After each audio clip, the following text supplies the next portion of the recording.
Okay. This is regular meeting number 38. How about that? So welcome everyone, and should be a very exciting and productive meeting, I hope. Not too long, right? So we can go watch some of the women's basketball game at the end. Nancy, you've got attendance? I do.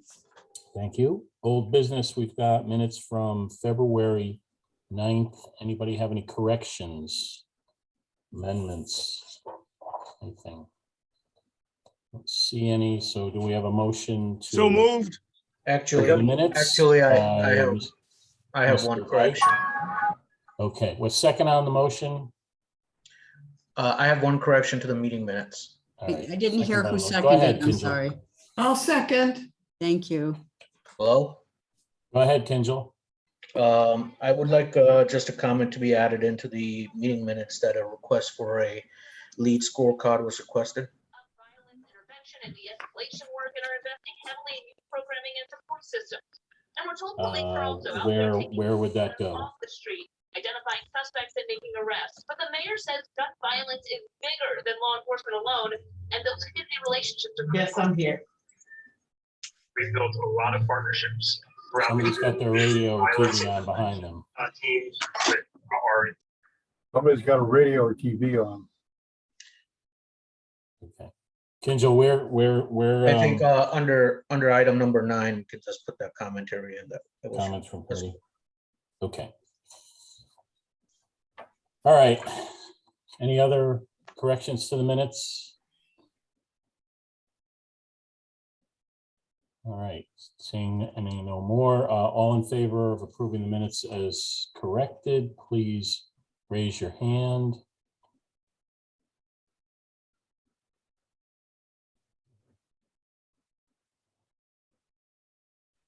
Any opposed? All right, motion passes. Thank you. Okay, new business. Committee reports, programming. Programming is kind of over. We've got space planning and technology. Leah? No report at this time. I know a lot of work is going on right now, but we'll be meeting soon, maybe next week. Just gotta have that in. Questions for Leah? Okay. Outreach committee. Maxine, I see you've just joined us. Yes, hi, Mark. No report at this time. Hopefully we will be meeting soon as well. All right, thank you. And any questions for Maxine? All right.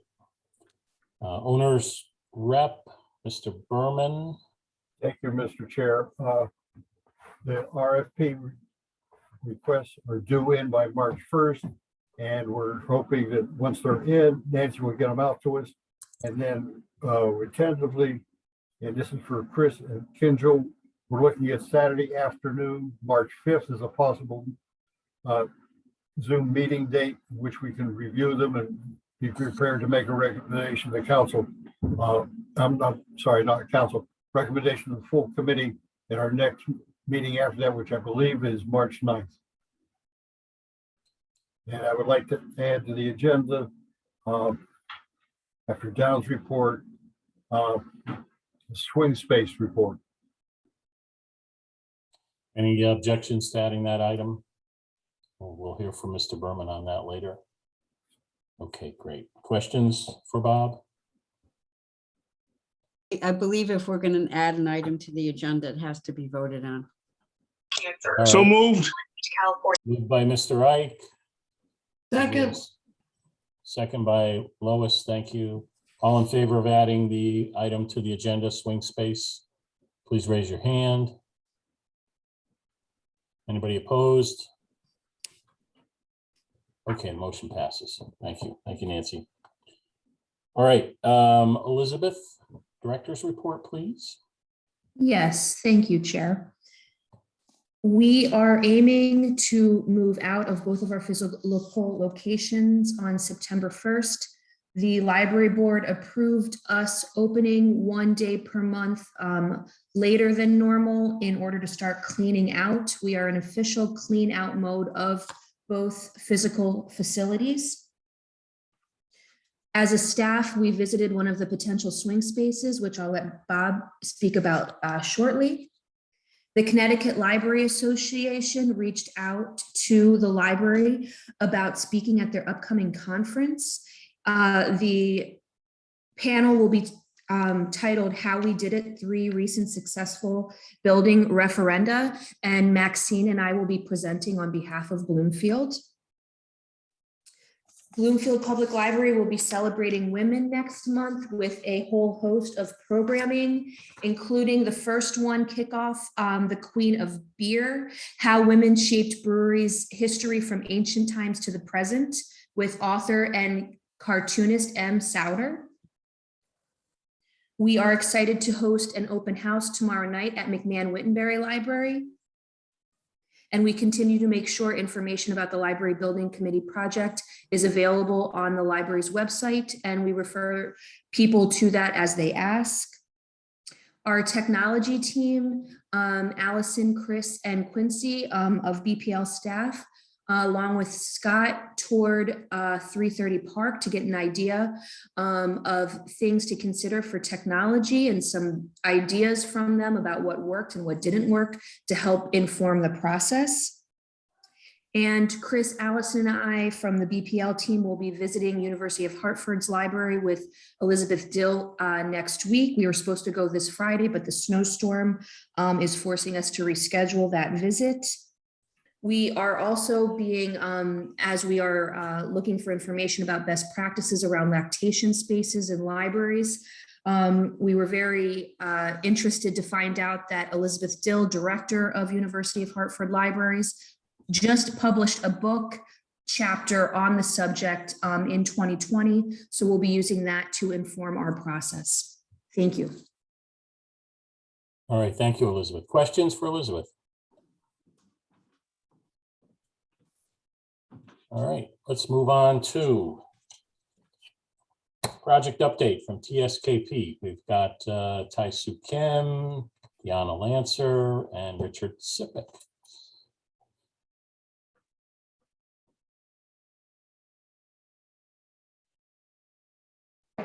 All right, thanks very much, Mr. Chairman. While Deanna takes a minute to share her screen, we're very excited to show you the progress we've made in the design, and we look forward very much to coming to McMahon tomorrow to show you the models and some renderings on boards. So with that, I'm going to rely on Tai-Soo to walk us through the design, his vision of the design, and take it away, Tai-Soo. Okay. Good evening. Let's see for site plan. I think you saw the site plan before. As you know, this is very unique site. The Townsend Avenue there, and across the street there is your town green. And then opposite side, you have brook there. And most of parkings are the other side of the brook. So, and the land slopes down about 10 feet from the street to the western edge of the site. So we were able to introduce some parking under the building, but majorities are all the other side. So that's sort of a broad idea of connecting this building and parking. So we introduced the porch and then footbridge. And I think, Bob, you probably suggested, why don't we sort of cut this, bend this bridge and put the beginning of bridge in the middle of the parking, and which I did. I'm happy with that, and thank you, your suggestion. I think it's works out well. So as you can see it, you know, because of the site condition, it really very much the design idea started from site condition, how to deal with the site. It's the best way to explain or understand the design is look at it more three-dimensionally rather than perspective or sketches. So we built quite large model. I'm glad some of you are going to come tomorrow morning, be able to see the model. So you'll be able to see it. But primarily, I'm going to show you models we just took from office, and that's what I'm going to do today. So next. Okay, this is the view, side view of model. As you can see, the beige color, that's squarish one is the main building, and you see a porch in south side, and then footbridge crossing the river, a brook, and then reaching to the parking lot. And the other side is a public square. There you go, right there. So it really is not only that connecting the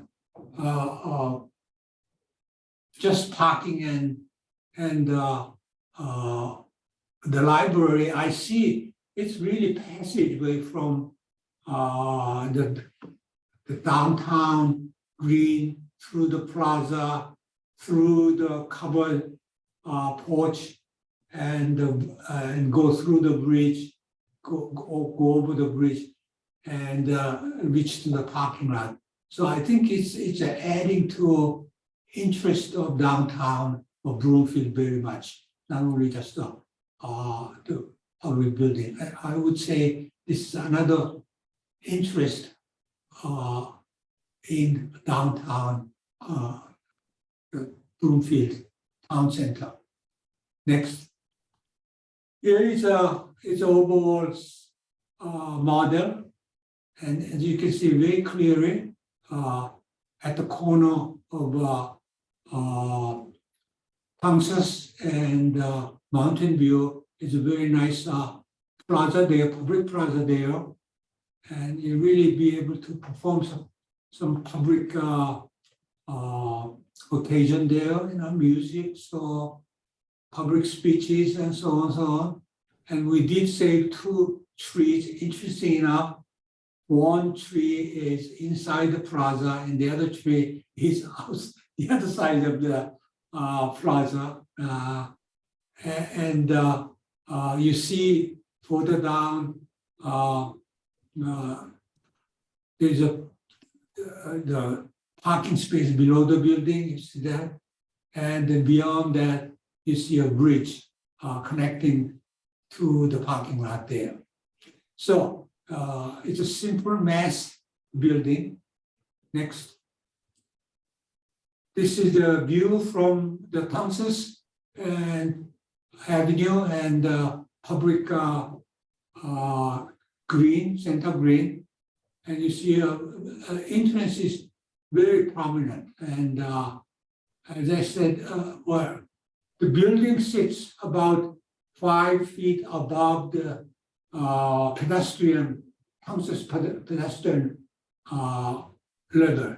So we introduced steps and also the ramp from the pedestrian walkway. I think this creates much more prominent and interesting entryway to the main entrance. And you can see that's the corner is the main entrance. And you see beyond that porch there. And then this east side has a sunshade shading the morning sun coming in there. Next. This is the view from Mountain View. You can see left side there is a entryway to the garage below. And then you see a balcony, the porch all along there, and then there's a balcony above that. So I think it has a very, I would say, traditional looking facade of a brick building with a colonnade and the porch and balcony. Next. Okay, here is a view from the west side, looking toward the western side of the building. You can see a bridge going to the porch. And we intend to create really nice, small, well-landscaped park. So I think this bridge will be a very pleasant and even memorable experience going over the brook to reaching to the porch. And you can see at the corner, the large windows, both sides. That's where the community room is. And then, okay, go back, okay. And then children's library is next to all of that. And the upstairs windows are for staff area. So you see this porch really function well as a southern sun coming in to that area. So I think you have a very special kind of feature for your library. I don't think any library, I remember seeing this kind of a bridge approaching to the library. Next. This is the north side view. And you see again the low part, that's where underground, the low level parking is. And then we have a children's right-hand side, children's library, middle large windows, that's for teens space and adult space. Okay, so this is entrance. I just wanted to say something about this design. Yeah, I really think this building's concept, I said,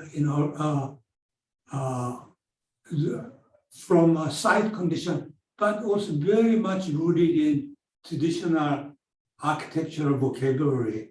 You can see the brick buildings, and then two sides of screened with elements such as columns, balconies, porch, and sunshade, and that's very traditional elements. I think we use this traditional architectural element and use very inventive way, creating very original, fresh, and inviting civic architecture.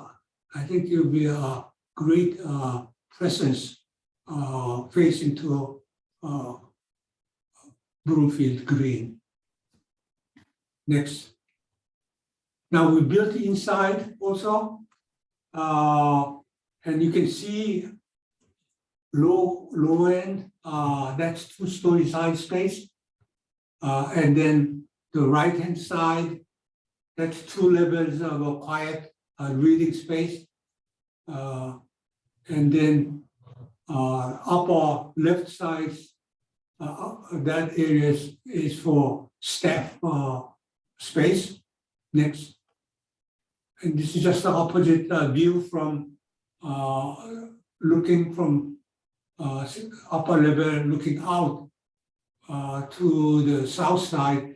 I like that this view very much. It's very intriguing, very large, 2 stories high glass looking out to the porch and beyond. I think it will be a very interesting view from the large main space to looking out. And you can see the left side, there is the brick wall, outside brick wall continuing to inside and separating the circulation space of main entrance and then and main grand stair coming up.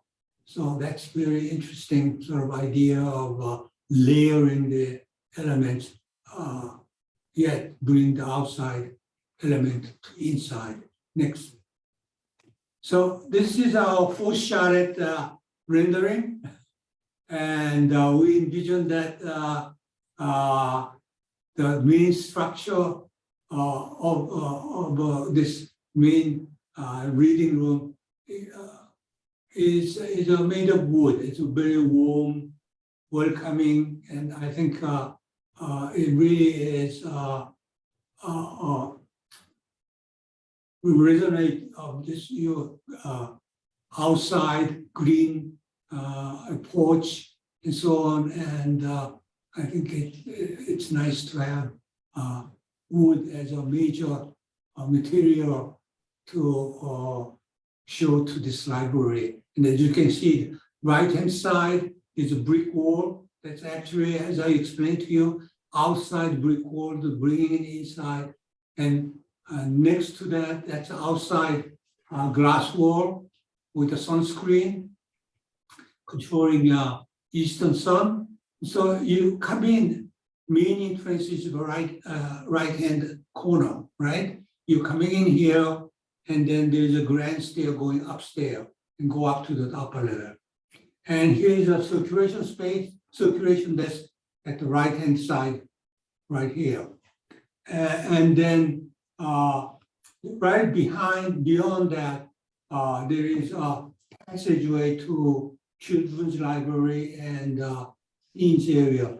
And you see teens area is all glass above the book stack, so that the whole place is very transparent, open feeling. So I think I think this is very exciting space and very warm, friendly space. So that is, I believe, at last progress, right? Yeah, we included Oh, the the floor floor plans plan, okay. that you have seen before. Yeah. Lower level. The first floor with some of the, we updated with some of the comments we received from the library. Yeah. Well, the rendering we showed, can you point where we're seeing? From here. Yeah, about that, looking here. toward that, right, yeah. And upstairs.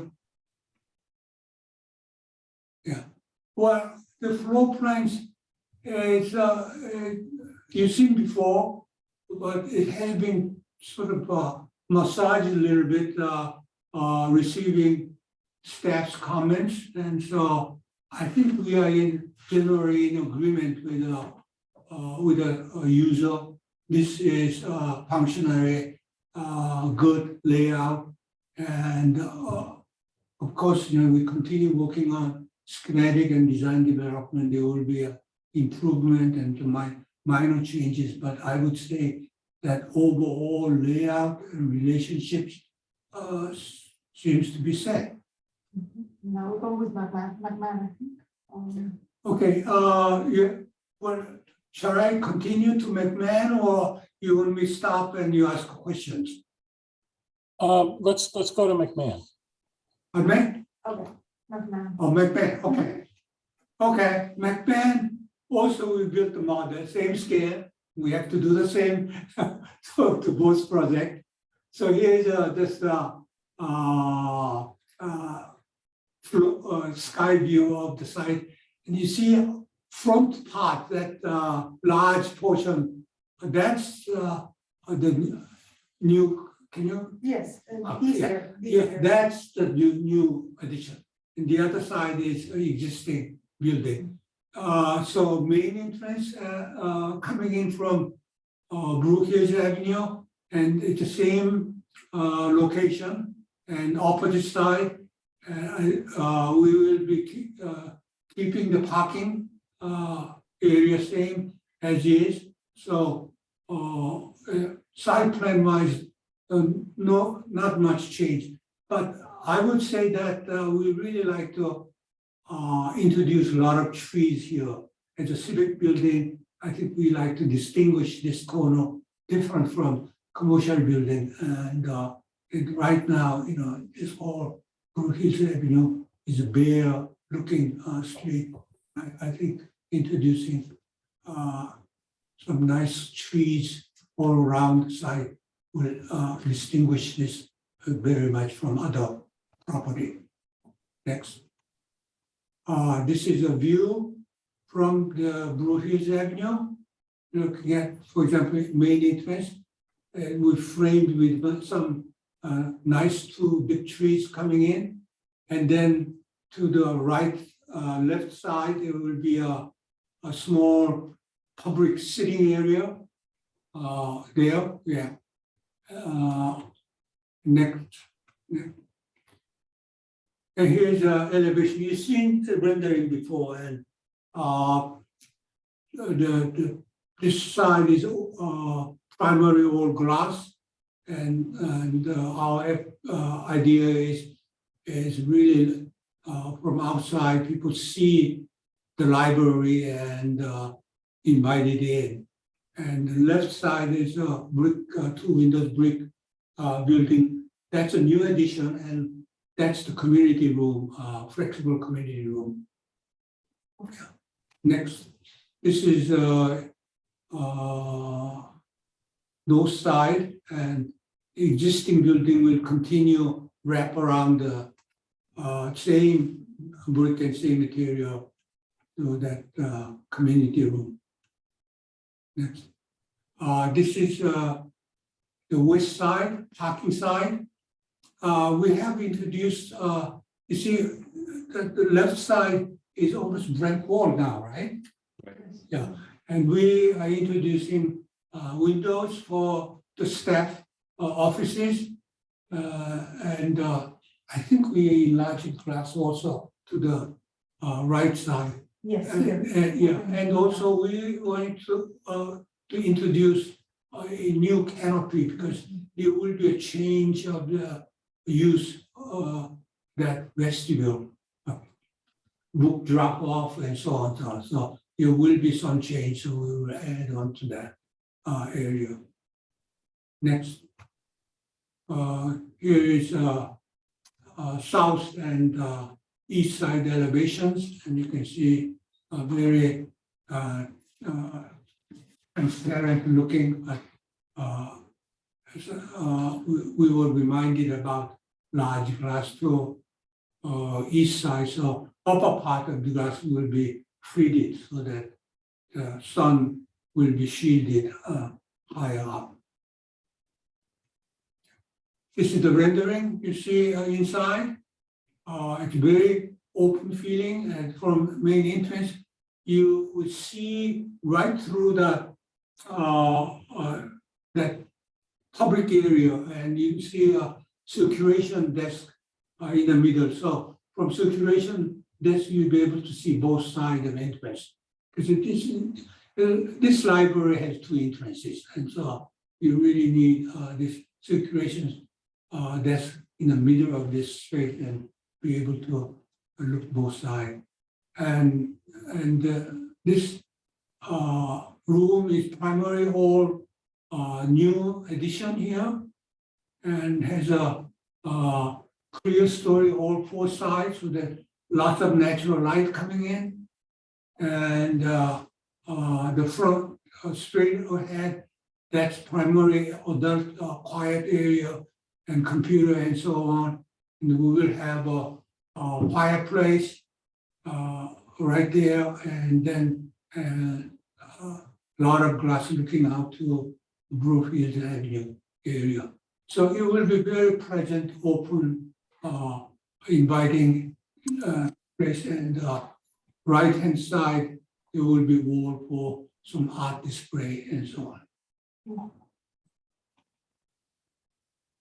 Okay, this is floor plans, and I think this we changed a couple of times, and I think this is this is the best, right? latest and greatest. Yes. Yeah, I think users are happy about this latest floor plan. Once again, this is a schematic design phase. There will be more improvement and changes and so on. So I think. I think with that, I will end my the design, schematic design phase of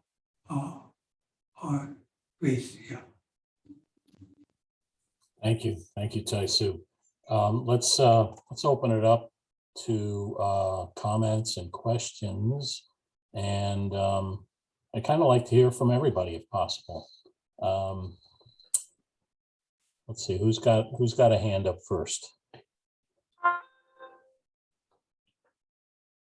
I see, no particular, I'm trying to go by order here. Bob and Kinjal have their hands up right now. Thank you. All right, Mr. Berman, why don't you start us off? Thank you, Mr. Chairman. I do have a couple questions. I'll start with McMahon.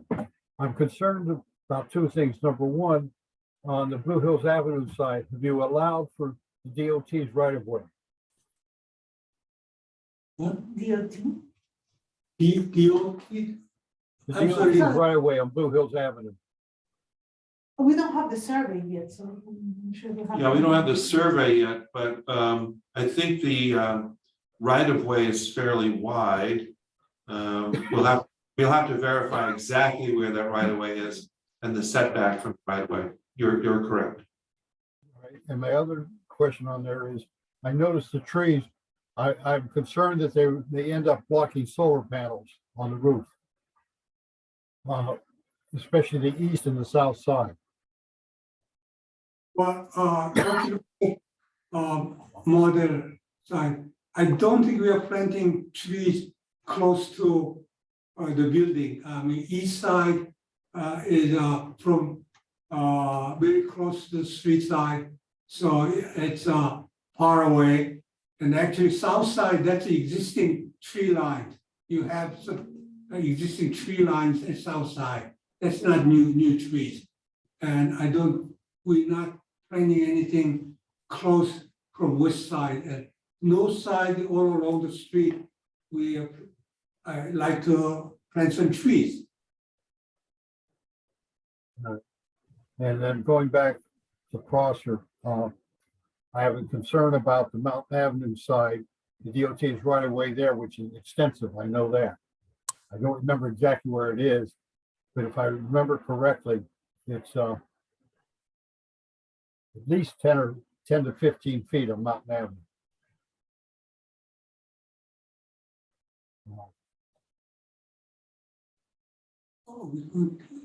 Yeah. Yeah, so the right of way is shown here. You can see the property line right there. Okay, so you have taken it in there. All right. Yep. Okay. And I had the same concern there in terms of the trees on the south, on the east and the south side, concerning solar panels. These are very low. Yeah, that's why don't you show model? Yes. I mean, it's not going to be an issue for at least Okay. 5 years, but it might be an issue after that, except for the two in the front, which are pretty high. The two that are on Texas Avenue side. Well, east side are not introducing any new trees to our existing trees. And south side, there is very low shrub kind of thing, nothing high trees.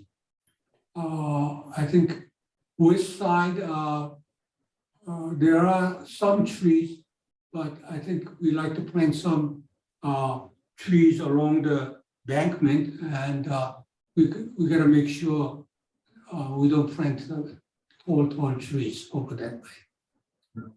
And Keep in mind. the last comment I have has to do with the bridge. There's been some discussion among some of us that might make more sense to have the bridge come into the middle of on the west side, roughly the middle of the building. For instance, when you showed the west side of the Prosser Library building, there was a space there with no windows. You come in there relatively on a lower side, so it's a much gradual slope, and then have a let's call it a walkway or a breezeway where people could sit outside when it's very nice out and look across Washbrook. And a side view for that vegetation there that angles up halfway on the west side up toward the corner, toward Mountain, where you have the bridge currently coming to. Well, Bob, if you look at the floor plan, you know, this really bridge is connecting to the porch is the key idea, and this porch is the public area and connecting to community rooms and main entrance and so on. And I don't see how you can put that bridge in the middle of the building. I mean, you're going to throw out this entire floor plan and start all over again. I don't think you affect the floor plan because it's going to be on the outside.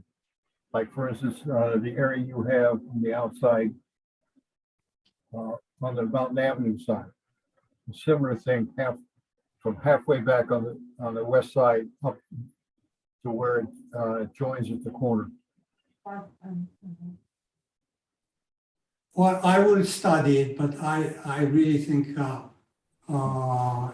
this is a very straight way. I don't see any big benefit doing that, and this is much more very straightforward way of connecting from the green Bloomfield town square, more traffic through the plaza, through the porch and through, and the bridge is straight connecting to the parking. And just putting that bridge in the middle of the building and then adding another connections, it seems a very controlled way in my mind. I want to make sure I understand, Bob, what you're talking about. You're imagining a bridge crossing and then hitting the Prosser building sort of midway in its mass, and then along a porch that would travel southward until it got to the porch on the south side. Is that what you mean? Yeah, and that section on the west side that connect to the south portion would be angled also slightly. Okay, I think I understand. So if we could go to the site plan, Deanna, there are some restrictions here on this site. So we have a sewer right away, which travels north-south right there. We're placing the building only about a foot off of the right-of-way. It's a 20-foot wide right-of-way. We're placing the building just to the right of that right-of-way.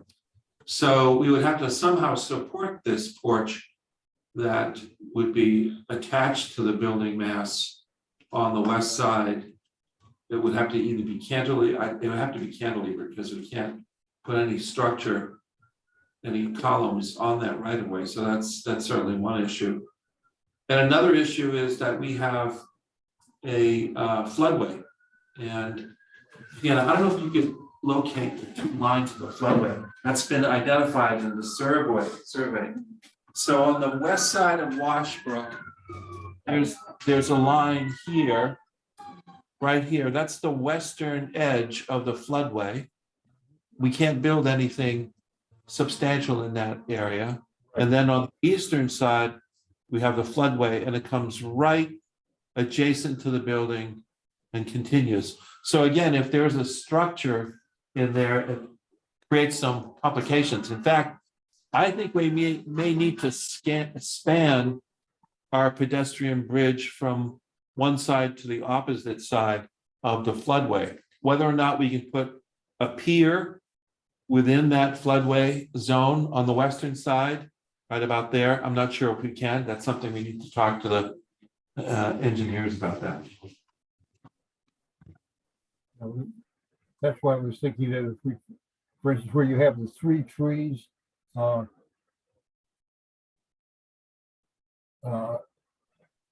we have the word parking, and then there's 3 trees on the east side of the word parking. We come up a little bit. The 3rd tree in front where I can't remember what the word is, but the last word where the floodplain up there. The line is for the floodplain.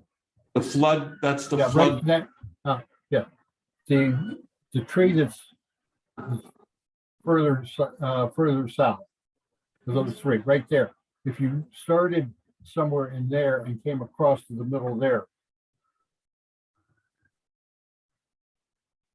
that possibility. I mean, I'm raising something I think would be worth looking at. I don't know whether it would make sense, whether it can be done or not.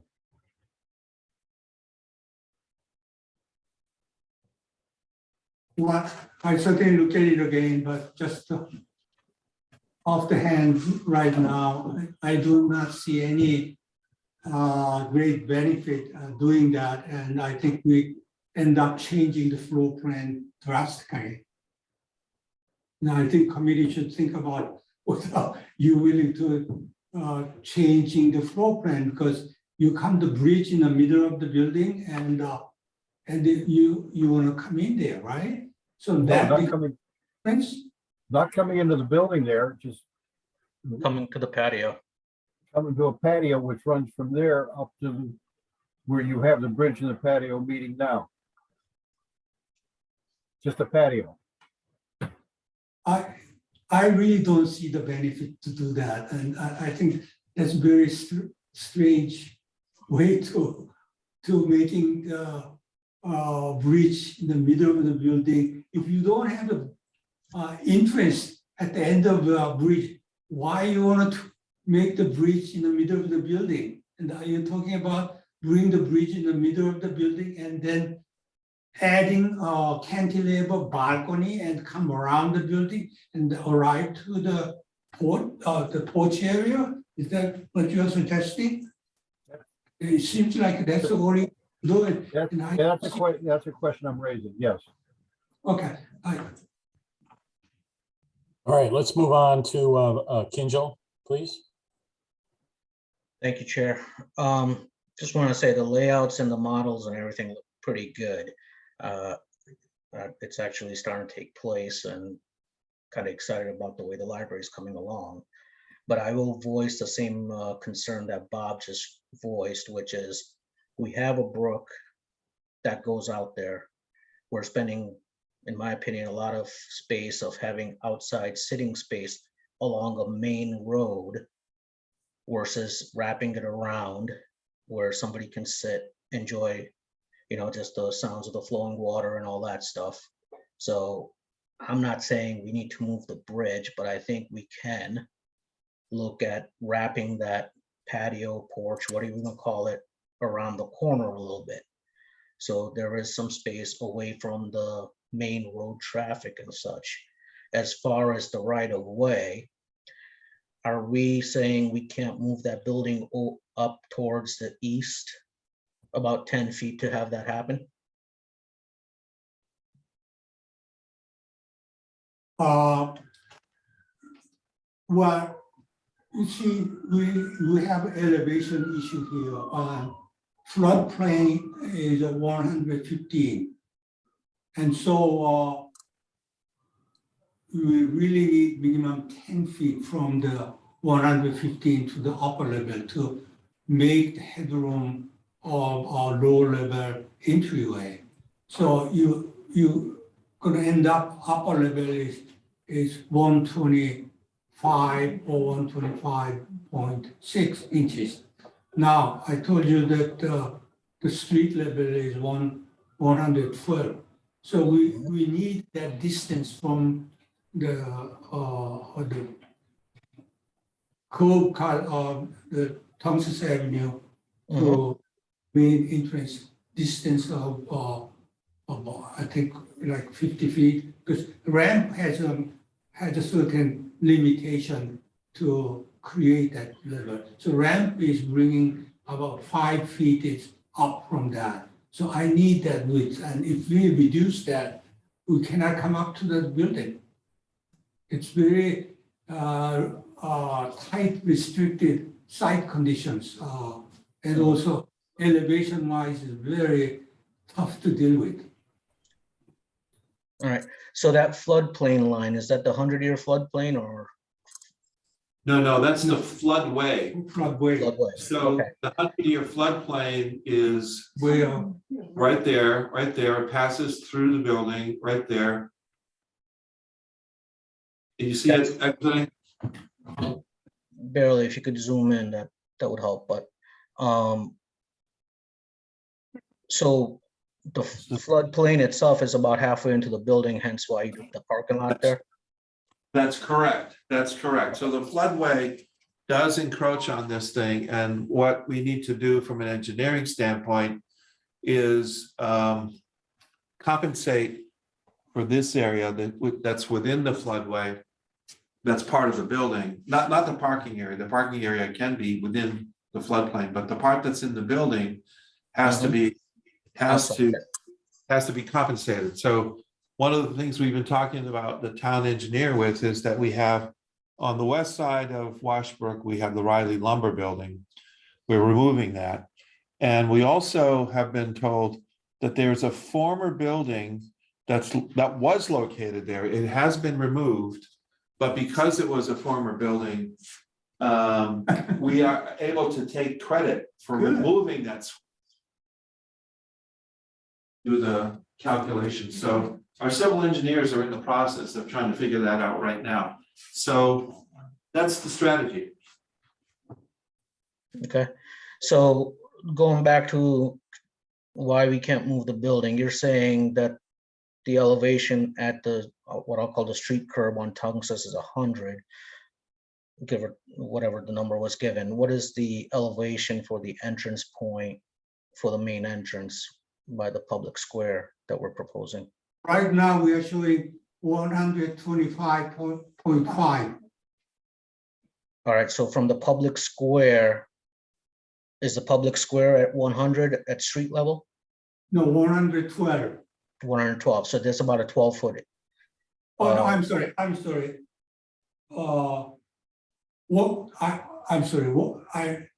misspoken. 120 is the code. Okay. So it's 5 feet 6 inches higher from the curb cut to main entrance. Main floor of the building. Mhm. So I'm not understanding what the concern is by pushing the building towards the street to help get that wrap around for the porch, but I'll leave that to you. But the other question I have is if we could take the 3D elevation of the front square or public court. I'm not seeing, is there a ramp that's gonna be ADA that's gonna go up there on the side right there? Yep. That's why that I need that length of a ramp to create 5 feet 6 inches high. Yeah, so we're in the process of developing that right now.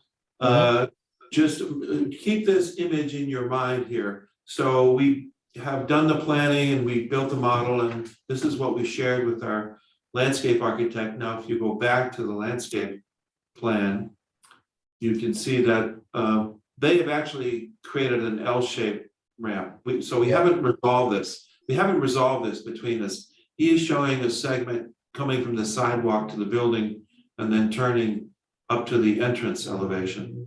And he's placing that ramp between the trees.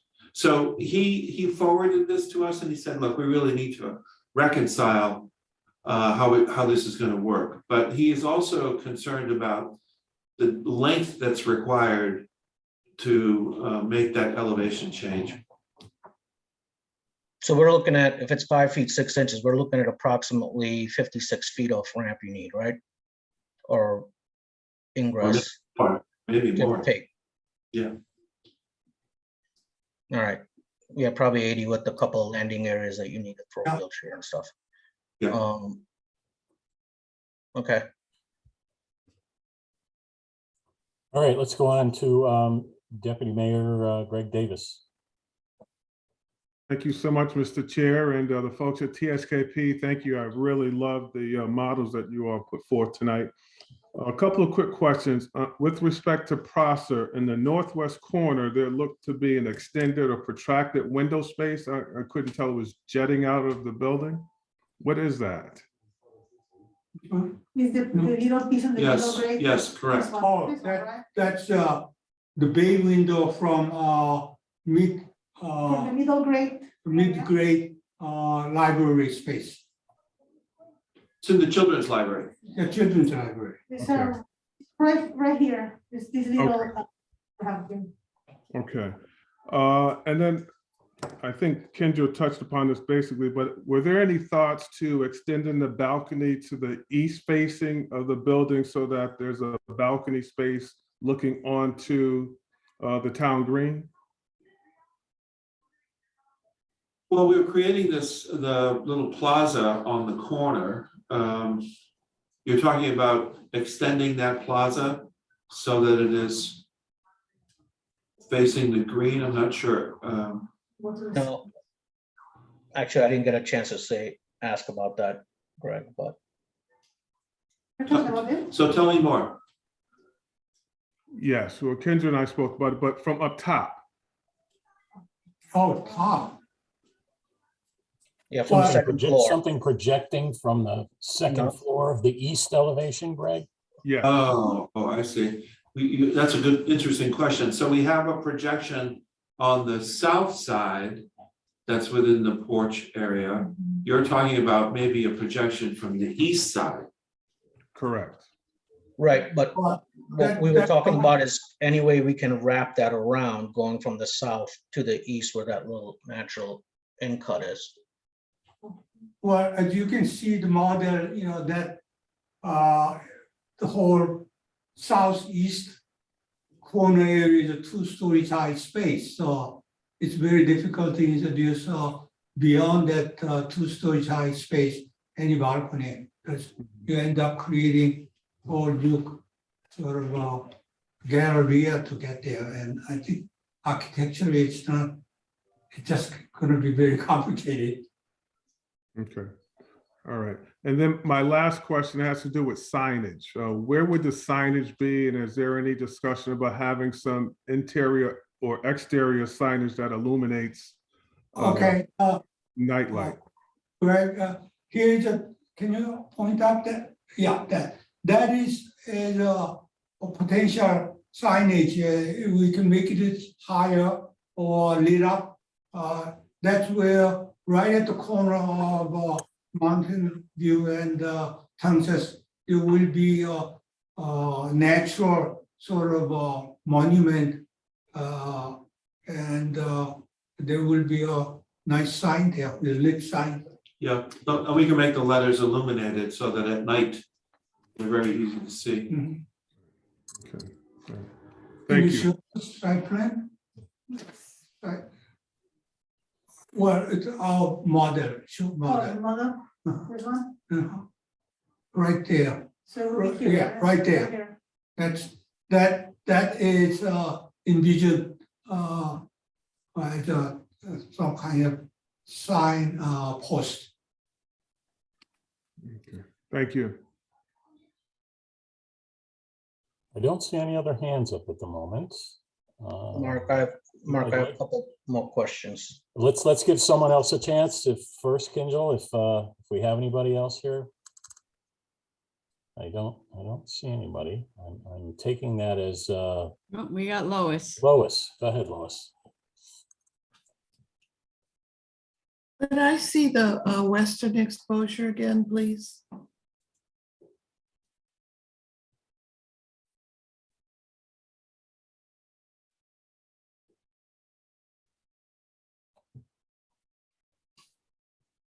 I'm trying to see whether there's anything that could be done to make it, and I'm not trying to offend anybody, make it slightly less industrial looking.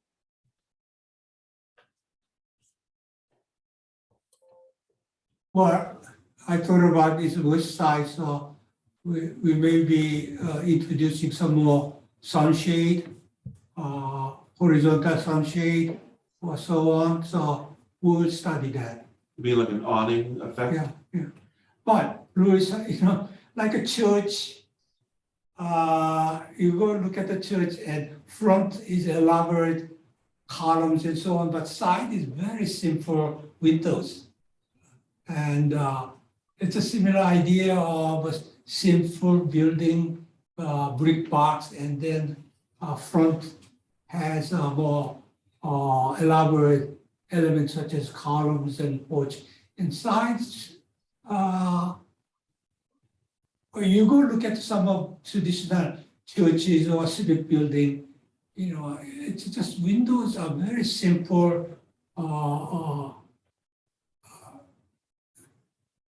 fenestration. But I certainly gonna look at more study and introduce some interesting element. But Thank you. It's sort of very conceptually, it's a very traditional approach. I think combined with the bridge, which at the moment also looks industrial, it would be nice to try to I'm sure you have ideas, and I may end up liking this better than something else, but I would love to see an alternative.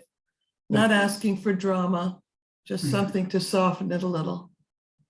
Bridge, our engineer going to design basic,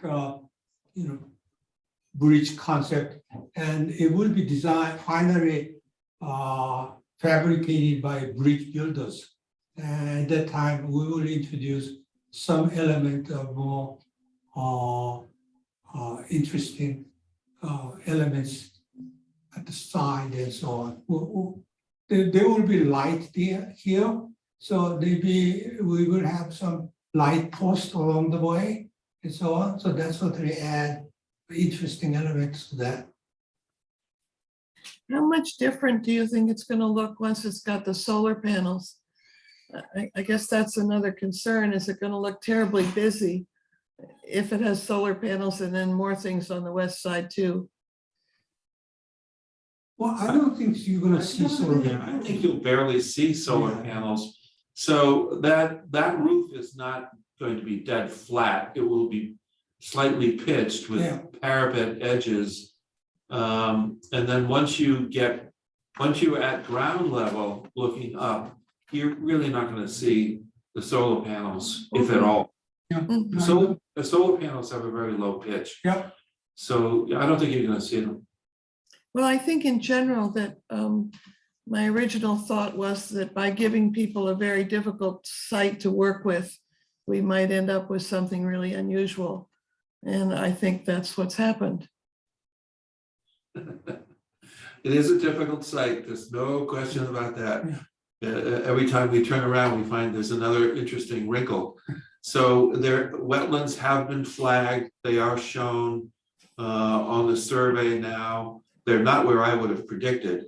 If you look at the town mapping GIS system, it shows some wetlands along both sides of Washbrook along the banks.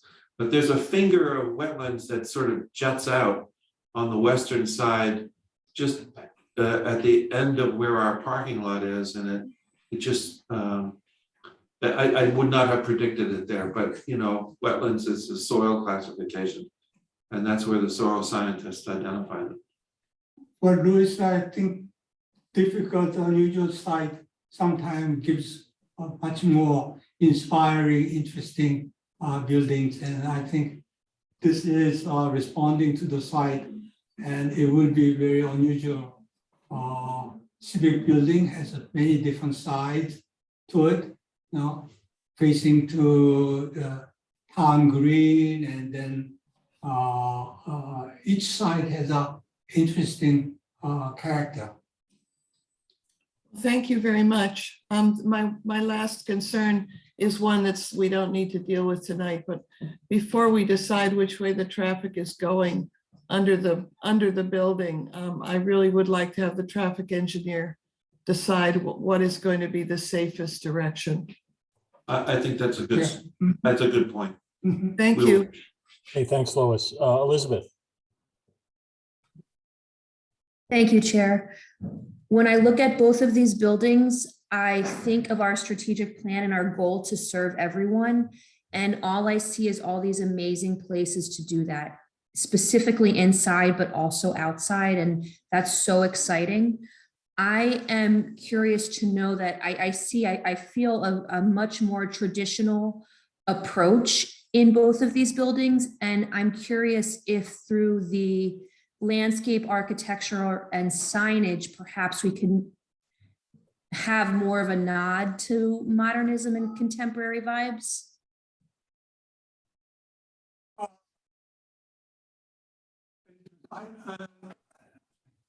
I don't know when I understood you fully. Are you saying this landscaping is too modern? Is that what you're saying, or? No, I'm saying not modern enough in terms Oh, of the not modern enough. facade. So I was wondering if through signage and Yeah. landscaping, if we could have maybe a more modern feel to complement the traditional tone of the buildings. Okay, all right. I mean, this is just, we haven't really worked with a landscape architect closely to, I mean, I drew sort of basic concept and he and I sort of came up with idea, and this is very preliminary, early stage. And, concept is we preserve the existing trees. And we gotta be very careful how to deal with this two existing trees, because old tree disturbing some roots can kill them very quickly. So that's very careful things. And we like to introduce some street trees here and how to deal with this in front of porch. And I like to see that low bushes become very interesting, colorful elements. And I really like to restore both sides of the brook, some trees and vegetation. You see right now, I don't know is it intentional or not, along the Person Library side is bare, it's nothing there. And we do intend to introduce some trees, and so. Yeah, we have to do that carefully, Tyson, Yeah. because I think that DEEP will raise questions about water flow Okay. and any okay, objects that disrupt water. Okay, So we have to be careful. Yeah. Um, but I think it's just, to me, it's very unnatural now because it's completely cut out. So again, this is very, very early preliminary stage. You good, Elizabeth? Okay, Jesse. Hello. So just looking at the previous rendition, looking at the roof, I actually have a flat roof for my home, and I'm concerned, or not really concerned, but I'm interested to hear more about the drainage. I understand that it will be pitched, but will it be from the east side to the west side, or where's that going to go? And then how will that impact just water flow in that general area? Well, roofing pitches and drainage, inlets and piping takes a little bit of effort. We're not quite there yet, but absolutely, we'll have internal piping for roof pitches, and I can see probably 8 or even 10 inlets at various points along this roof. So the roof will actually have up and down pitches, valleys and hips within that plane. So it's not dead level flat. No, we don't do dead level flat roofs. That's why this model is a little bit deceiving. So it will have hips and valleys. But the building code requires flat roofs to be pitched, like 1/4 inch per foot. So that's what we're gonna do, 1/4 inch per foot. So probably from low end to the high point, it will be about 10 inches slope.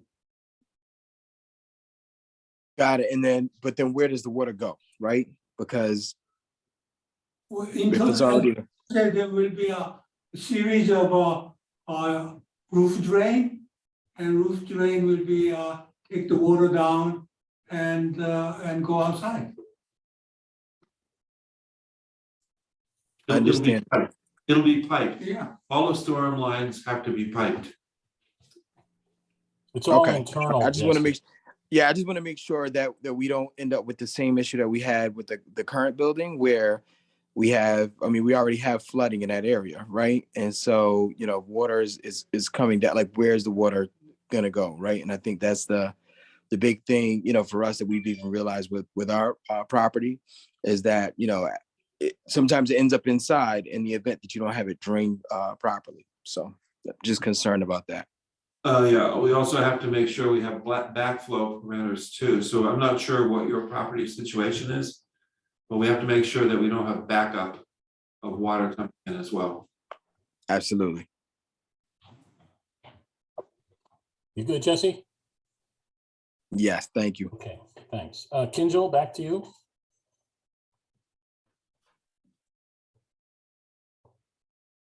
Sorry about that. Couple I'm of quick sorry, I see questions. you, Leah. We'll get Leah next. Sorry. Yeah, you could go if you'd like. All right. On the public court, I noticed there's quite an area that's pretty open to street level. Is there a plan to put a couple of large planters or something just to make sure there's no vehicle that accidentally drives on? Good question. Whether we should do anything to prevent vehicles from driving up onto that plaza. We'll talk to our landscape architect about that. Okay. And then on the McMahon Library, is there any exterior sitting area for the folks who may frequent that library? And if there is, or if there isn't, can we add some, and preferably somewhere off of the main road? Yeah, let's take a peek at the McMahon. Yes, it does have a bench. Exterior bench. Yes, this is the exterior bench that is proposed right now. And also show the side. I thought I saw some planters. Yeah, there is a bench, there's a outside bench, and then you can't see it because shrub, but right behind the shrub, there will be a series of bench there. Okay. So there is that public outdoor space there, you know, you can make some twist that if you want to make it. And so that is a very small, very cozy area for outdoor space in front of library. I think that would be nice. That's off of the main road though, right? Yeah. Oh, yeah. That's quite a setback from the road. Yeah. I'll leave it to the library folks if that is good or not for them, but having driven that road multiple times and the amount of people keep honking their horns and stuff, it's not exactly enjoyable to sit out there right by the road. Well, we will be introducing the hedge, maybe like a 3-4 feet of hedge. So I think when people sit, and it will have some screening, visual screening, and some privacy there. Let's talk to our landscape architect about that as well. He may have some ideas to create a hedge and some sort of vent sound barrier, maybe so that when you're sitting down low, you're not distracted by traffic noise, and create like a little yard that users could use. Yep, that would work. Okay, let's move on to Leah. I apologize, I didn't see your hand before. Thanks. I just wanted to say, aside from the brick, I'm really loving seeing them realized. They're really beautiful. Like Elizabeth, I would love more modern, but I understand if we can't go that route. And I wanted to say, you know, the interior of Prosser really struck me. Something about it really, in a positive way, brings back what I love about Prosser and having grown up going there. There's something, it really captures the spirit, like the good things about the building, the few good things about the building. And I just wanted to acknowledge that and say that thank you for doing that, because I feel like I could walk in and feel, you know, like I'm at, you know, Prosser. And so that's it. Thank you. Thanks, Leah. Ava?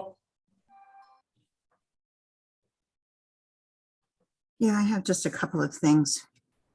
I really love the interior. It's clean, it's light, it's vibrant. It speaks to the 21st century and to everyone who might want to use the library, not just a few. I think I won't comment on the outside because I don't trust myself. I will say that I think we've heard the word compromise an awful lot. It's no longer compromise. We noticed when we surveyed before even entering into this, and we asked people what they want, that we didn't find anybody in the 19 to 29-year-old demographic group. Not now, sweetie. I don't think this will encourage any growth in that group. And that doesn't bode well for this town. I really would not like to see the bridge moved. I really don't want to lug further around the building hanging on to bags of books. Anybody else that I'm bringing with me who's younger. So I'm not clear on why there's a big move to just keep moving the bridge away from the door. I am curious about one thing at McMahon. Is that brick now on McMahon? McMahon does have brick. It's a darker brick. We're going to have to look at whether we're going to reuse that brick or keep it there or replace it. It would be nice to freshen it, give it a more contemporary feel to it. I think it's a brick from the 70s at the moment. Yeah, and I cannot for the life of me imagine why there is zero argument for historicity in putting brick on McMahon. The brick in the area is mostly on car parts places and a really ugly fire station. I'm pretty sure that that's not something that we're dying to emulate. I think McMahon, everything else about the McMahon design is lovely. It's airy, it's light, it's inviting. The brick isn't. The brick is old. The brick looks like we don't want to move on. And I think that's all I'll say. Thank you. Thanks, Ava. Chris? Thank you. I'd just like to follow up on Kingel's question as it relates to seating area in the front. Could we have that also in the rear of the building? Any thoughts about that? And does the new construction take away, or do we still have sufficient parking on the McMahon building? So the parking, we have made no reduction in the parking. If we could look at that site plan. So I think your point about outdoor space on that side makes a lot of sense. I mean, we have the children's library on that side right there. If it's possible to create an outdoor garden area for children to use in good weather, maybe that's the place to do it. Or maybe alongside, extending westward. No, not that way. Yes, that way. So we can talk to our landscape architect. I think probably there could be an opportunity there. I think that the front, as my colleague is saying, I think it's too close to the to Blue Hills, and I do think we would feel aesthetically it looks better to me on the back side of the building. Okay.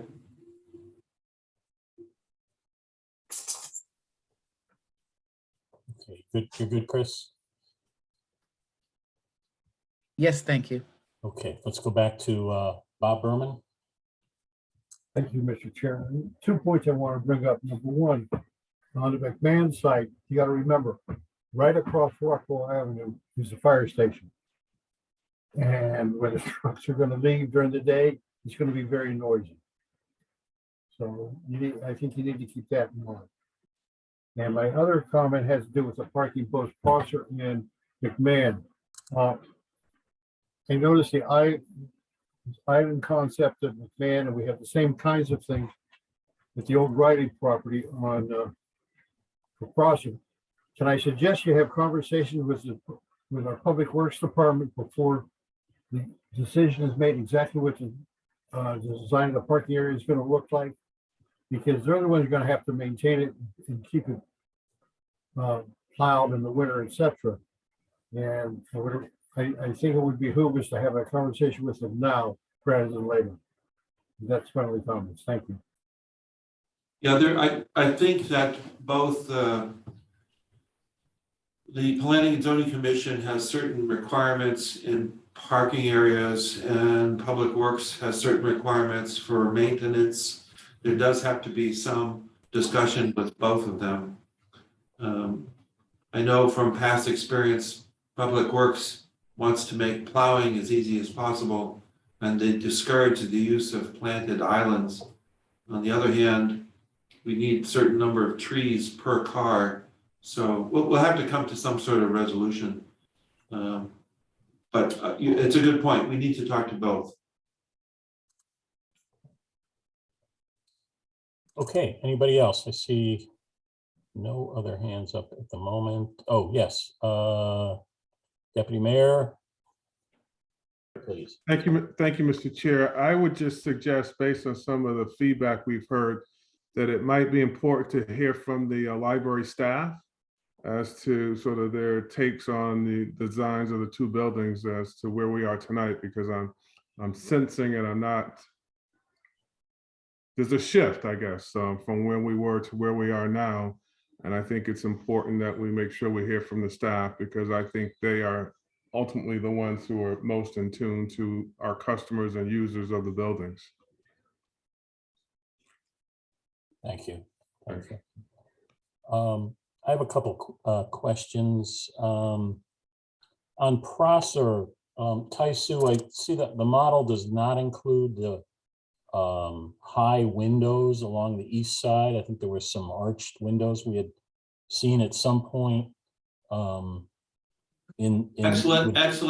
It's an excellent catch, Mr. Chair. Yeah, and I don't know if that was on purpose or it's something you're still thinking about.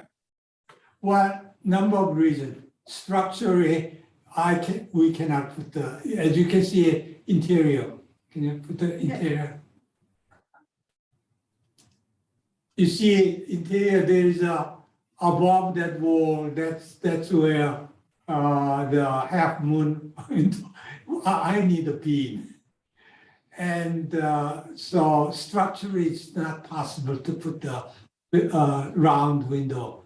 And also, even architecturally, it just looks too fussy. So it just both ways. It's just not possible to put up the round. Okay, all right, that's great. I understand that completely. I just want to know if it was, conscious or not, and I think all that makes sense. Can we look at the site plan at Prosser? I have the feeling that the distance from both streets to the building has increased from where the building sits now. Certainly on the south side, I think the existing building is pretty close to Mountain Avenue compared to this plan. No, it hasn't changed. Yeah, this corner has not been changed, Mark. That is the same corner? No, I think Mark has a good question. It would be interesting to overlay this footprint with the existing footprint and to see if the yard from the street is greater. And I think Mark is probably right. No, this building sits about 20 feet further north from existing building. So Mark is right. What? Mark is right. He thinks What? that side yard is bigger on Mountain. Now? Yeah. No. Oh, proposed. yes, oh, yeah, about Proposed. 20 or more than 20 feet, for the building to corner located. Because there's been a few comments, and I'm sure we'll hear more, about the undesirable nature of sitting on a porch along Mountain Avenue. And you can't look at the existing building and say that's where you're sitting. I mean, you're going to be further north. And the desire to wrap the porch around to the west side, I really don't understand that at all. In that if you were sitting on the west side, your view is now basically looking up Mountain Avenue instead of across Mountain Avenue to other things. I think it's deceiving what you're going to see, just because you're closer to Mountain Avenue on that porch side.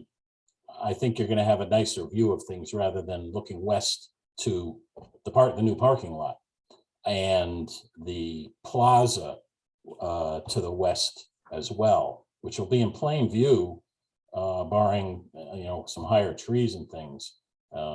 Very, very different eye level perception here than looking at this in plan. So I love the simplicity of connecting the bridge to the porch without lengthening it. Do you know what the slope is on the bridge at this point? 1 to 20, so that we don't need any landing or rail. Great, 1 to 20. Okay. So it's a slope down about 7 feet from the porch to the landing at the parking area is 7 feet lower. And I see where it hits the new parking lot on the Riley property. It is at some point early on, there was looking like the need for additional ramps or some sort of structure there to get you to the beginning of the bridge. And this looks like it meets grade pretty easily there. Is that true? Well, so this grading layout was done by Richter and Signage, and we asked them to look very carefully to make sure that we can achieve this grade. So based upon their analysis, they think it's pretty straightforward, but we'll continue to refine it. Okay. And I know Greg had made a comment about the opportunity to look out to the green from the eastern side. And that upper level of study area, the open study area, to me, is a fantastic place to view the town green. Right. That northeast corner there is just a beautiful spot. Yeah.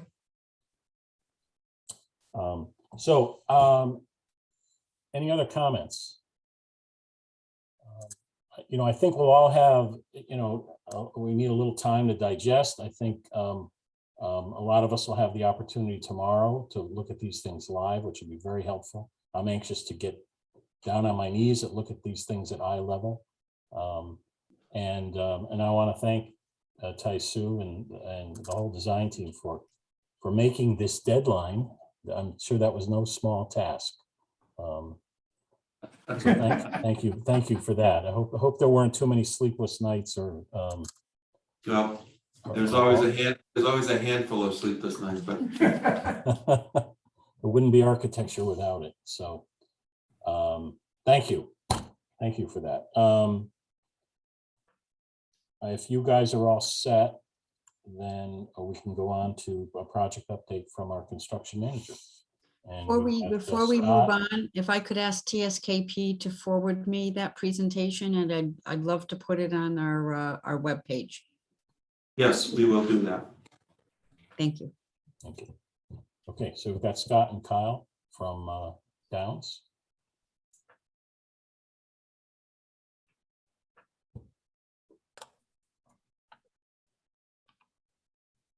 Good evening, everybody. We have updated the budget since the last building committee meeting, as there's been some approvals and some movement of money. Going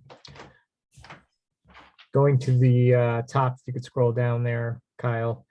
We updated the environmental consultant from the 30,000 to the 36,000 being the revised budget. And then in the AE fees for TSKP, we're just showing an expense of the $100,500 from the last meeting for approvals and progress payments between Prosser and McMahon Library. And then our budgets, as you go to the bottom, you can see our totals to date for 29,255,000. Which will never change. Yes, correct. Just show expenses and how things are moving along with costs to date. Any questions, Mark? Let's see. Hands, any questions for Scott at this point? I don't see anybody. All right. Thanks, Kyle. All right, I'm going to take over the rest of the agenda here. So good evening, everyone. Kyle Antini from Downs Construction. Our schedule update. This hasn't changed since you've seen it last, but I'll run through it again just for the record. Schematic design currently tracking for completion at the end of March. Design development tracking for completion at the end of May. Our 100% construction documents tracking for completion in August. And then we'll have an early demolition and abatement bid documents that are tracking for the end of July. And then for the library grant contract status, we're just keeping here of note, the conservation development plan expires in August of this year. And then we are looking for an update on the status of executing the contract. I'm not sure if there's an update tonight, but if there is, we'll note that as well. We are hoping to be on the bond committee meeting sometime in late spring, and I should have a more formal update very soon. Okay, thank you.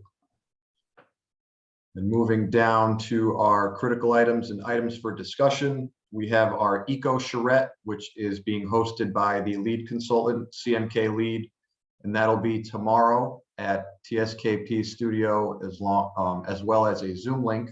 So that's running from 8:30 to noon. And at that meeting, we'll be reviewing all of the available lead credits to establish the baseline for targeting a certain certification level. And in this case, that minimum level is silver.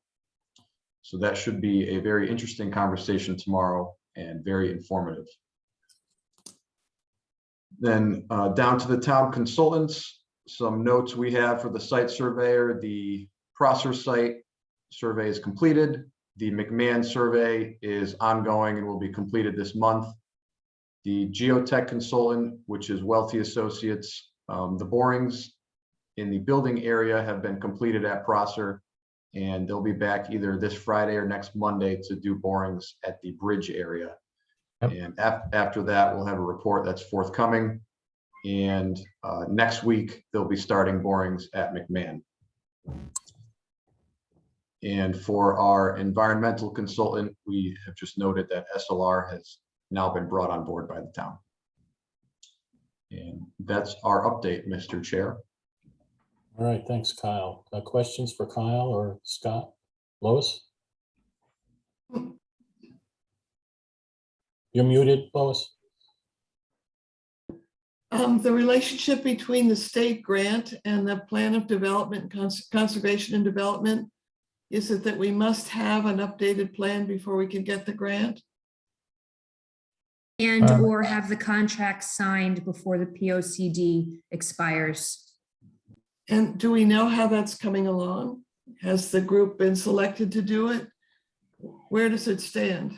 No, it hasn't, Lois. There's been no I think they were supposed to be discussing it maybe tomorrow night. There's a planning and zoning. I'm not sure if it's on the agenda, but no group has been selected as of this point, which is why we're a bit anxious to get it before the bond commission and get it signed before August. Is there a way to let the town plan and zoning commission know how serious a matter this is? I have communicated that with the town planner. And how about would it help to have the town manager also speak to them?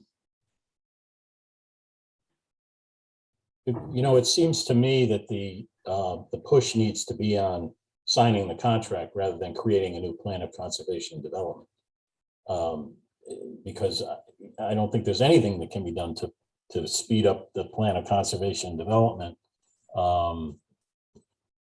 if we need to do that. That's what I didn't understand. Do we have to have it done? Because if we do, we aren't going to be there by August. Yeah, no, we don't. We have to have our contract signed with the state for the With grant. the state, not with the consultant, Lois. Okay, all right, thank Yeah, you.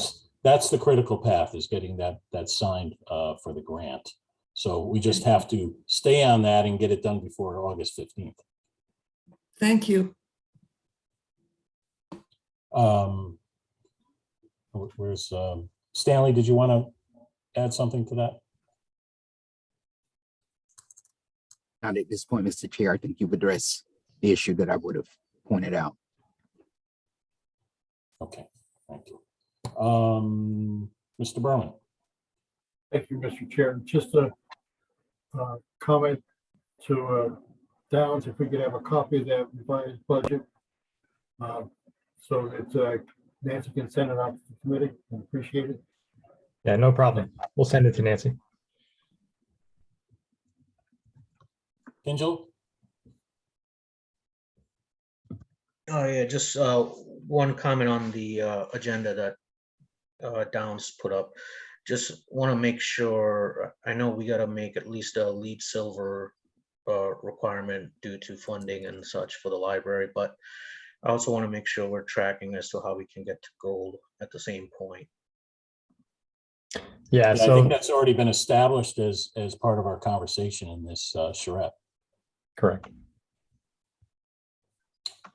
And no other hands up. All right, so moving on, we have a new agenda item. Mr. Berman's going to talk about swing space. Thank you, Mr. Chair. I've looked at a whole bunch of different places. Number one, all the warehouses and space on Woodland Avenue are out of the question because they will not subdivide any of the spaces. So Woodland Avenue was out. The Wittenberry Mall, the owner came back and was willing to do $50,000 per year for rent for providing the space, but he also wants 4% on top of that to cover the other expenses, which means that's another $24,000 a year, which brings us up to $148,000 for a 2-year period for that space. The MetLife building, I had conversations with the realtor handling that, and the owner is currently asking $22 per square foot. So if we're talking 5,000 or 6,000 square feet, we're talking that per year, we're talking either $110,000 or $120,000 per year for MetLife space. He's gone back, he's talking to the owners about possibly reducing that, whether they will or not, I don't know the answer. Elizabeth and I took a look at the old Windsor Federal building, which some of you may remember, one time was a movie theater and Chuck E. Cheese. Elizabeth and staff went and looked at the Windsor Federal building, and they said they could make that work. So I had conversations today with a gentleman who handles the real estate. He will have conversations next week with his boss and the people at Windsor Federal who handle all this stuff, and then he will get back to me and we'll start discussing what they would want to charge for leasing us the space for 2 years, plus possibly 1 or 2 months after. And that's where we currently stand on that. So that's moving ahead. In addition, I had a conversation with the Blue Hills Fire Department chief about potentially leasing their meeting space in the firehouse on Blue Hills Avenue so that we can have a presence on Blue Hills Avenue for computer usage for that side of town. He did not rule it out entirely. He's going to think about and have conversations with his people and then get back to me. In the meantime, I will start looking at Blue Hills Avenue area around the existing library to see if there is any empty space available for leasing, just to have another potential backup plan there. And that's where we stand with the swing space issues. Thank you. Questions for Bob? I want to thank Bob for taking this on. It's a huge task. It's critical, extremely critical in terms of accomplishing the project on time and on budget, and keeping our library services intact. So we'll continue the search. Thank you, Bob. All right. Nancy, do we have any invoices for approval? I see it on the I put it on the agenda as a placeholder because I had to do the agenda early and we do not have any. So it's better to have it on there and not have any than not to have it on there and have to add it. Great, thank you. All right, so our next regular meetings, March 9th and March 23rd. Just let me know if you have any conflicts, won't be able to attend. Also want to tell everybody that we're all set for going to the design review board next week, March 3rd. And tomorrow I want to thank TSKP and Downs for making themselves available for an open house at McMahon-Wittenberry Library from 5 to 7. I think that was really in response to Richard hoping we could do this in person. We're not quite there yet, but at least tomorrow to get a chance for to people to get their get up close to the model, and another chance for the public to see this. We are at the beginning of the end of schematics. How about that? We got a long way to go still with things, especially on the site planning. We know we're right at the beginning of that too, all details and so forth. So thanks to everybody again for making today. Further comments from the committee? Elizabeth. I just wanted to say thank you to TSKP and their team. It's really been wonderful working with them, and the way that they're so responsive to all the usability requests that we've had. It's really impressive, and thank you. And I'm excited to continue this process. And Mr. Berman. Thank you, Mr. Chair. I want to congratulate Tyson Kim and everyone who's worked on this. The renderings you presented to us tonight are amazing and very helpful. And I really appreciate it because it puts a lot more stuff into perspective than we had before. I also want to appreciate the way you dealt with not only my questions, but other questions from the committee as well. I don't think any of us are questioning the way in which you're looking at things. I think it's just some of us think things entirely differently. And we're just raising issues that want to make sure it don't come back and haunt us and bite us in the future. Thank you. All right, I don't see any other hands. So Nancy, public comments? Anyone from the public? You can raise your hand and now would be the time. And we're going to have Sten Casperson's first. Sten, can unmute yourself and go ahead. Mr. Chair, thank you. With the limited time I have, I'll be quick and itemized. Number one, it's disappointing that TSKP is not taking advantage of the brook and the wooded area north of the library with respect to access of the public, children, etc. Just to sit on that side, enjoy it leisurely, etc. And the solution that's been talked about several times potentially is wrap the porch around on the west side. Put some seating space out there. Very, very simple. That's an environmental advantage that this library has, and it should be utilized. Secondly, I am concerned, but I don't have planned the floor plan with dimensions on it. I am concerned about the apparent two-way traffic in the basement of the new Prosser Library, and only one entrance and one exit. If I read the floor plan right, there's an emergency exit, but everything else is two-way with crowded parking. Would not like to see this end up like the post office parking lot, to be blunt. Very difficult to get in and out of if you're parking a car. Number 3, I agree with Lois. Show the solar panels on the top. Just show them so that people see, hey, these buildings are going to have solar panels. It's about time that the town of Bloomfield did that. 4th, on the plan for Prosser, you do show Tunxus, you do show Mountain Avenue, you don't show the traffic light. Remind people, this is a very busy intersection. And that subject just keeps coming up and coming up and coming up. The front entrance, as TSKP says, is fixed. The side porch is fixed. So the traffic is fixed. It's not going away. Let people know that. Number 5, minor point probably on McMahon. I really don't understand why there is a separation of the cafe and the kitchenette. Maybe that's just because you couldn't find space, but it looks very strange.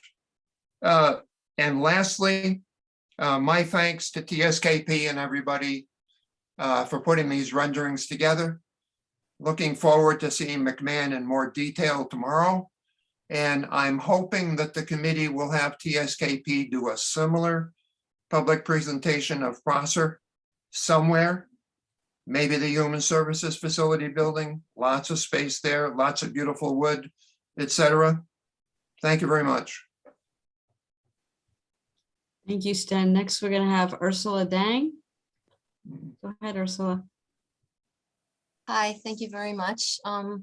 I just wanted to say thank you for all the work you guys have been doing on this. This was a very nice presentation. There's a lot of really positive things. The interior of this building, of both of these buildings, look beautiful. I'm very excited about the lead.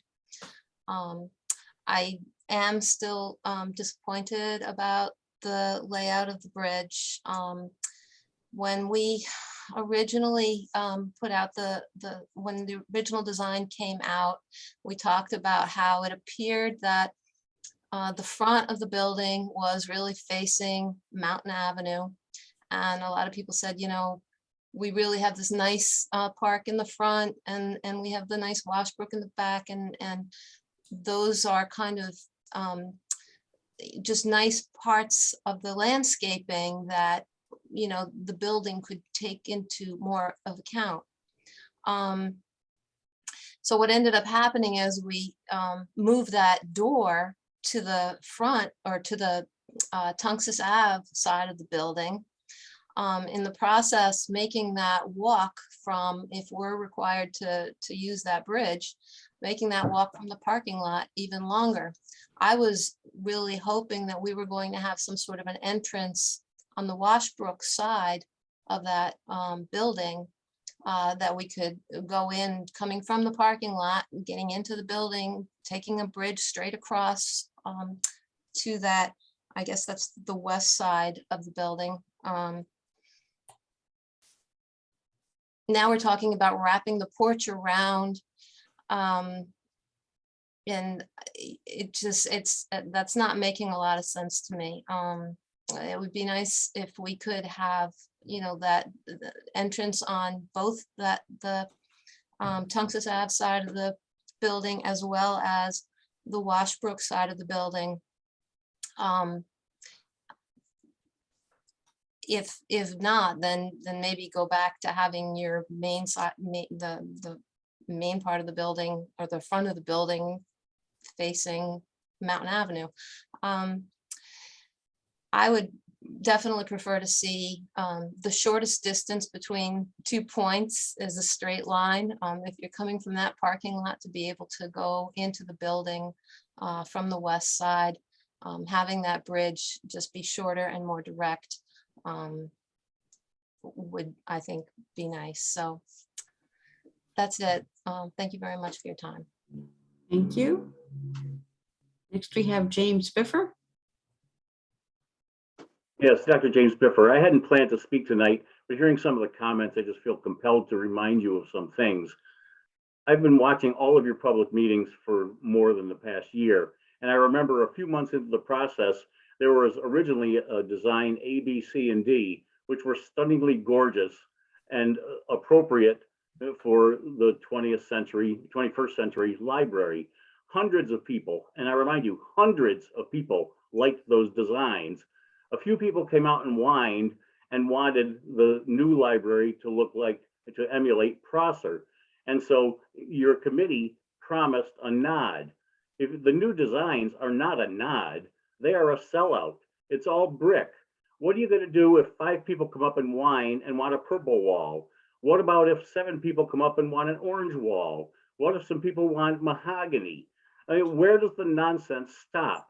I think back to my days as an engineer. A camel is a horse designed by committee. Your own chairman has said, as an architect, you don't allow buildings to be designed by committees because you can't put in some of everything. You don't build a mishmash. If I were TSKP, a world-class architectural firm, I would refuse to build the mishmash that you have asked them to do and that people are still continuing you to ask for, excuse me. This is not a nod. A nod to Prosser would be to take the bricks that come out of Prosser, make that public square a beautiful brick patio, let people buy them if they want to, or mark them somehow. That's a nod to Prosser. But trying to emulate that ugly former hardware store, the Wittenberry Mall, the non-architectural entity across the street, the old senior housing, the town hall, the state has already told you Prosser has no architectural or historical significance, and this current design is not a nod, it's a sellout. I would like to see you go back to A, B, C, and D, the first ones that came out almost a year ago. That is the way to build a 21st century library. Thank you. Anyone else from the public wish to speak? I don't see any other hands, Chair.